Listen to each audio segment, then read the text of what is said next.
Bueno, aquí estamos, este grupo de compañeros y amigos que hemos tenido el privilegio de trabajar con los que fueron los fundadores de esta institución.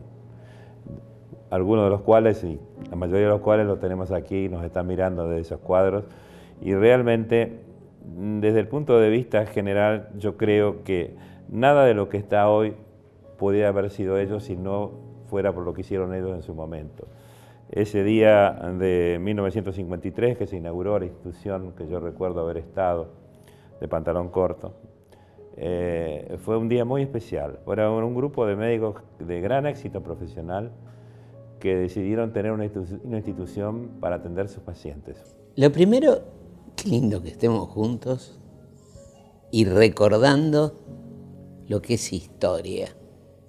Y una parte de la historia, yo no sé lo que les puede suceder a ustedes en el recuerdo, pero a mí me encanta.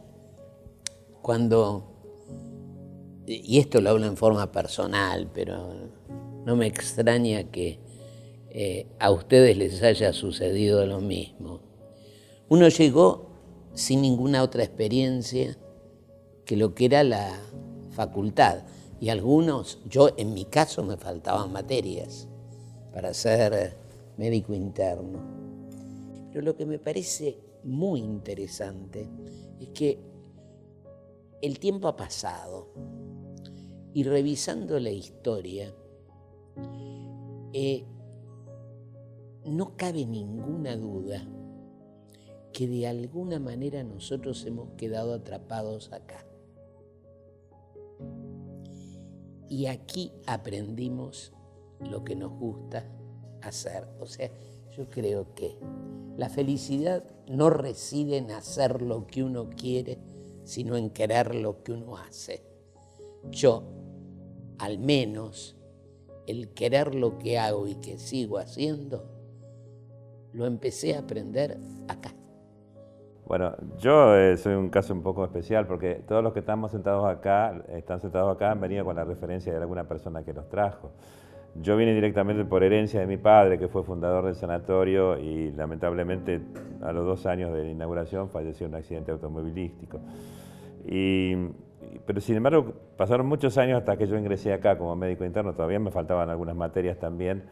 Me llamó la atención muchísimas cosas. Primero, cómo me recibieron.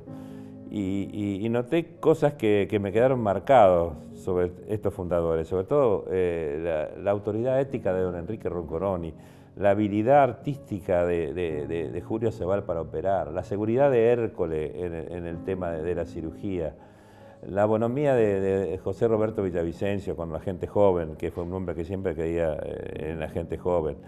Y entonces así nos fuimos haciendo, y yo creo que más eso y la apertura que tuvieron hacia gente importante como el doctor Juan José Boretti, que realmente era un cirujano espectacular, que fueron incorporados desde el primer momento, y se formó acá, digamos, una cuestión en la cual lo único que se tenía realmente que era ineludible era la excelencia.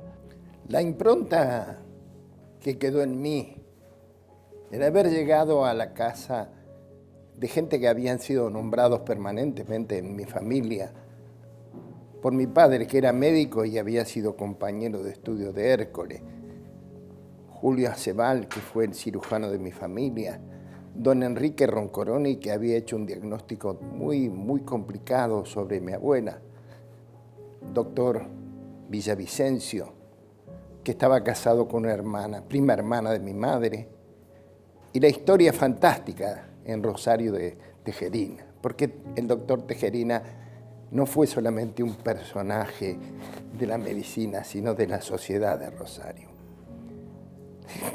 Lo que más me llamó la atención, ni bien llegaba, viniendo, como dijiste, Hugo, de la universidad, fue la prolijidad del sanatorio. La prolijidad que desde la entrada se percibía en la atención, en los uniformes del personal no médico, secretarias, me acuerdo todas vestidas de verde, la numeración de los médicos en la central telefónica, que cada uno tenía un médico. Las monjas. Y bueno, no, yo ya no hubo monja. Yo sí. Él sí. la tarea que hacía el doctor Tejerina sobre la camaradería, la cordialidad expresada en la sala de médicos. La sala de médicos que nos llena de recuerdo a todos, donde se expresó lo que siempre buscó Tejerina, el trato con los colegas, que fue excelente. Cómo se llevaban 5 personas de la misma especialidad, el respeto que se tenían. Para mí fue un modelo cómo tratar al colega. Los compañeros de 1000 cosas que hemos hecho, Carlos, y los amigos que salieron de ahí. Y el que fue para mí un modelo de visión futura fue, como dijo José, el doctor Villavicencio. Porque el doctor Villavicencio apostó sobre las personas, pero también sobre la tecnología. Sobre la gente joven. Las personas jóvenes para él él nos buscaba en lugar de actuar, y la tecnología. Eso fue para mí el inicio de mi vida médica y de lo que no me pude olvidar nunca. Todos entramos al sanatorio aún no recibidos de médico. Personalmente entré el 1 de octubre del año 1970 y al mes de estar se produjo un acontecimiento muy particular.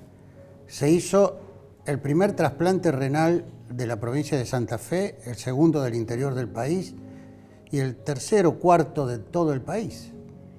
Y en ese momento se produjo algo que paradigmáticamente cambió el funcionamiento institucional. Todas estas gentes eran excelentes médicos individuales, trabajaban en forma individual. El trasplante renal generó por primera vez la necesidad de integrar un equipo, y ahí nace el trabajo en equipo. Anestesista, inmunólogo, anatomopatólogo, cirujano de distintas especialidades, clínicos, que nos turnábamos para asistir a Víctor. Víctor era un personaje muy especial, el primer trasplantado, un adolescente. Cometti. Víctor Cometti, el padre entregó el riñón, y este caballerito, que era de una condición social muy limitada, tenía exigencias muy particulares, exigía comer caviar, y obviamente se hacía muy dificultoso su control. Entonces nos turnábamos en periodos de 3 horas para asistirlo. Y lo más interesante es que todos los días a las 6 de la tarde se reunía todo el equipo en lo que era la vieja biblioteca del sanatorio para discutir los parámetros biológicos, clínicos, etc. Decidir qué comía Cometti. Una noche se decidió que comiera una costeleta, y por esos avatares del destino la costeleta desapareció, y el profesor Hércole, que era el que dirigía el equipo, volvió de Funes para exigir explicaciones a las 11 de la noche de dónde estaba la costeleta. Ese era el Sanatorio Parque. Éramos menos de 40, 50 médicos en total. Nosotros, los médicos internos, ninguno estaba recibido todavía. Creo que así, ¿no, Julio? Sí. Si puedo agregar algo, yo me acuerdo de que lo de la dieta que vos decís que pidió caviar y pedía unos platos de lo más raros, era porque le habían hecho llegar una revista, que había que esterilizar la revista, y entonces le hicieron llegar una revista Paladar, se llamaba, y entonces él elegía y decía, hoy quiero comer tal cosa, miraba la fotografía y él decía, quiero tal cosa. Yo creo que en términos cronológicos nosotros hemos pasado mucho más tiempo aquí adentro que en nuestras casas, ¿no es cierto? Desde que hemos estado muchas veces otra vez. Y hemos pasado cosas que nos han marcado realmente notables en la vida, es decir, esta historia. Yo creo que el protagonista no fuimos nosotros, sino que fue la institución. Cuando esa noche de octubre del 1990 te fui a tocar el timbre a tu casa y decís, vamos a hacer un trasplante cardíaco.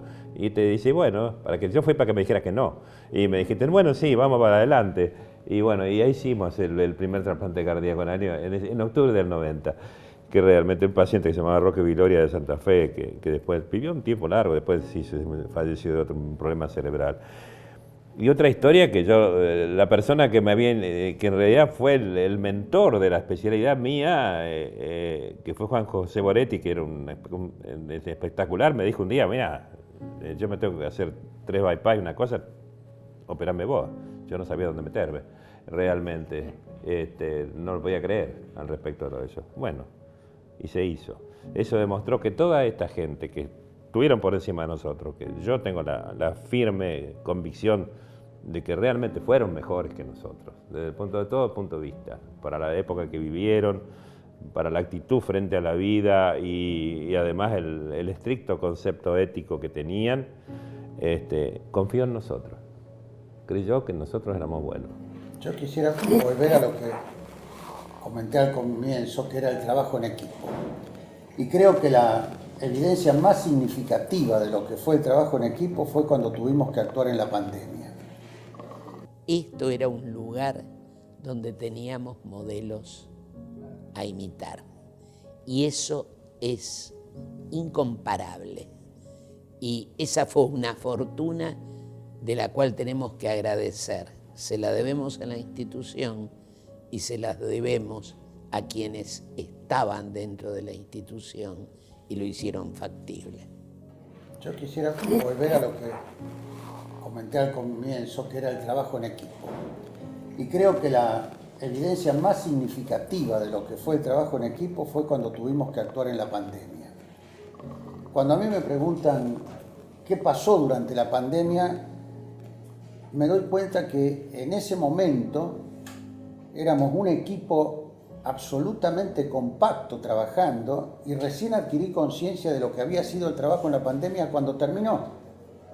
Cuando mis médicos empezaron a escribir los trabajos para publicar en congresos, para presentar en revistas y demás, ahí pude ver que habíamos asistido más de 100.000 pacientes.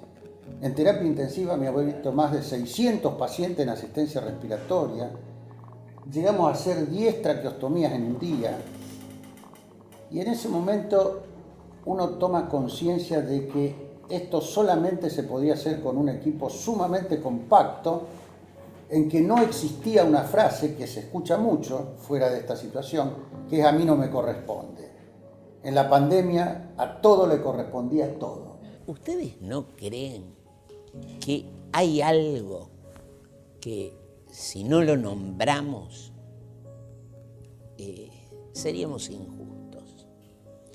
Las instituciones funcionan en base a gestión. Nosotros tuvimos la fortuna que no sé si existe en Rosario otra persona que haya tenido la gestión de Roberto Villavicencio. Un recargado, ¿no? Roberto Villavicencio hizo factible todas estas cosas que nosotros decimos sin hacerlas él. Teníamos un camino trazado a seguir y una meta, que era el bienestar del paciente y el crecimiento de la institución, porque sin darnos cuenta, esa idea entró en nosotros. El paciente y la institución fueron claves. Ninguno de nosotros dejó de cumplir los requisitos establecidos y los que espiritualmente sabíamos que pretendía la institución de nosotros, dentro y fuera del sanatorio. Por eso siempre hemos dicho, la meta siempre fue el paciente. Siempre. Desde que entrara al sanatorio, debía ser atendido como corresponde a un ser humano padeciendo. Bueno, yo tuve la suerte de entrar al sanatorio, y digo la suerte porque el entrar al sanatorio a mí me marcó la vida. Es decir, yo todo lo que aprendí prácticamente, yo aprendí mucho en la universidad, pero fundamentalmente todo lo aprendí acá en el sanatorio. Desde chico que entré acá en el año 72, en diciembre del 72, entré, me faltaban todavía 2 materias, y entré de la mano del doctor Hércoles, que era mi tío, y a quien le debo muchísimo, no solamente en lo que sea referente a la medicina, sino en lo que decían todos ustedes, que era el sello del sanatorio, el buen trato al paciente, el querer al paciente y el dedicar su vida al paciente, que él lo hacía. Porque yo me acuerdo que yo era médico interno, yo estuve 3 años de médico interno acá en el sanatorio, es decir, creo que fue el que más tiempo estuvo. Es decir, es más, Hércoles me dijo, el casarte te puede interferir estar en la medicina, y entonces, es decir, yo tuve que pedir permiso al directorio cuando estaba en el tercer año para poder casarme. Bueno, es decir, yo vivía en la habitación que decían que ocupaban las monjas, y yo salía y volvía y todas las noches dormía en el sanatorio. Eran épocas muy difíciles, era la época de la guerrilla, donde de noche caían los baleados y los que le explotaba una bomba. Y nosotros todas las noches a las 3, 4 de la mañana nos despertaban y suturábamos y ayudábamos a los médicos, es decir, en las tareas quirúrgicas. Es decir, se aprendía muchísimo y nosotros dedicábamos la vida a eso. Es decir, era una dedicación total y eso a mí me sirvió muchísimo. Eso, el trato del paciente, el querer al paciente, todo eso a mí me dejó una huella muy grande. Yo quiero recordar, simplemente recordar, que esta institución, y me hacen acordar las palabras de Barnard, a quien conocí personalmente. Barnard era autor del primer trasplante. Esta institución se hizo en Rosario, donde está la Facultad de Medicina de Rosario, y la mayoría de los componentes humanos de esta institución son rosarinos. Yo no me gusta la palabra fanático, pero soy fanático de Rosario, porque tiene algunas categorías de pensamientos muy interesantes. Por eso, y porque además tengo mis hijas trabajando acá, creo que el futuro va a ser mejor que el presente todavía. Estoy absolutamente seguro, porque es quienes han enseñado, es un ejemplo, ha puesto lo mejor de sí. El futuro del sanatorio indudablemente va a ser de excelencia, porque los que nos precedieron nos transmitieron la excelencia y nosotros estamos transmitiendo la excelencia. Estamos formando una generación médica, estamos formando enfermeras, estamos formando kinesiólogos, y en esa tarea lo que estamos haciendo es formar el Sanatorio Parque del futuro, que va a ser igual o mejor que el que nosotros transitamos. Y con respecto al futuro personal... Y morirse haciendo una receta no es mala forma. Yo comparto totalmente los conceptos vertidos recién. Es decir, pero yo aparte quisiera agradecer, ¿no es cierto?, porque todos han atendido a mis familiares. Es decir, y yo tengo mi familia a la cual debo la vida de muchos de ellos, a José, a Carlos, a José Luis, a Ana. Desde ya sumamente agradecido a todos. Atender al padre de él era complicado, porque era un longevo que tenía una experiencia de vida extraordinaria y te daba consejos. Terminaba aprendiendo vos de él. 104 años. Bueno, pero es decir, yo desde ya les agradezco muchísimo y le agradezco al sanatorio, porque no solamente a los profesionales, sino al sanatorio en general, y agradezco el haber podido haber vivido en el sanatorio, porque esta es mi casa. Yo, es decir, recién hablaban de qué vamos a hacer en el futuro, y yo no sé, pero es decir, yo voy a seguir trabajando. Es decir, y el día que no de más voy a extrañar muchísimo esto, porque esto es mi familia. ¿Qué otra cosa sabes hacer? Andar en bicicleta. Andar en bicicleta, pero no te va a dar el cuero para seguir andando en bicicleta. José Luis, la persona que dijo el pasado es historia, el futuro es misterio, dice el hoy es un presente, presente como regalo, y el que estemos juntos hoy es un regalo. Agradezcamos el estar juntos porque auténticamente lo es. Yo por lo menos lo siento así y les agradezco a ustedes. Yo quiero hacer un último agradecimiento, que es a los que están del otro lado, que nos han permitido contarlo. Ah, bueno. Se los quiero agradecer. Muy bien.